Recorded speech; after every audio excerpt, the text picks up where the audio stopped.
enjoy the comforts of a home from home. When Norway wants to find faults along its power lines up in them there Cumbrian hills, it's got to be helicopter, otherwise it would be a long, long climb.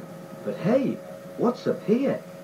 This is no pylon, it's an old monument to a long-dead local explorer. Even Stan Laurel didn't get this sort of lofty treatment. But at least it points the way to Ulverston and beyond, up the rugged coastline to the remote yet friendly town of Millom, population 7,000. The community almost died in the 60s with the closure of its iron ore mines, but now it's realising its potential as an off-the-beaten-track tourist spot, with a fine water skiing facility. Easy when you know how, even easier without the skis.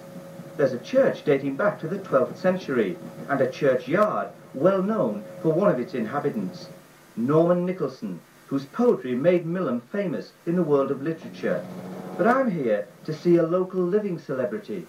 Here we are, Millom. I'm off to see the town's leading light, but I haven't much time because this is just a flying visit. Excuse me, madam. I'm actually looking for the mayor. I'm the mayor. Ironically, the mayor's own parlour, now a coffee shop, was where Nicholson lived and wrote. It's where his readers from all over the world flock to. The visitors also drift round the corner to the Folk Museum to catch a glimpse of how local folk lived and how it was down under Millom. There are plenty of walks, we've got the hills, we've got the seashore, we've got everything. Couldn't wish for anything better. It has to be said, though, that flying there is easier than driving, but the effort's worth it. Millom, trying to get onto the tourist map, but further inland, there's another little gem worth visiting.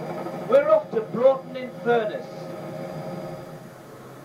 It isn't easy to find Broughton in Furness, but seeking it is worth it if you want to discover an English village unspoiled by five-star hotels, but you still eat in style, in a friend's house.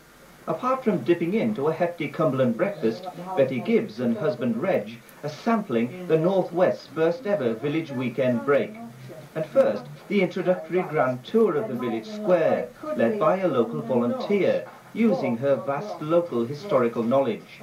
The weekend breaks are put together by two other villagers, working unpaid from the tourist office. They gather in their neighbours to help and to entertain the visitors. There's Anthea Jones, the spinning lady, and Les Grisdale, a local farmer who spins a few yarns too, apart from passing on tips on making shepherd's walking sticks. There's John Barker, whose family have been tossing together baskets for generations. He's keen to teach the new generation a trick or two. The idea of the weekend break is so that the visitors can really get involved in what makes Broughton in Furness tick. If you're on one of these country village weekend breaks, this is what we're here for. To introduce you to the village life, the people. The organisers arrange visits to the village parts not normally reached by the day tripper, who often doesn't know where the architectural gems are, like this local manor, now a school, providing from its old tower some of the best views of this delightful area. But what makes the village really delightful are the characters, some rather shy. Others, like John Fletcher, a ballet dancer turned craft shop owner, are quite happy to chat and to sell a homemade trinket. The organised lunch is yet another opportunity to become part of this community. The Broughton weekend costs £80 per person, and that includes accommodation, food and the arranged visits, so it's very good value.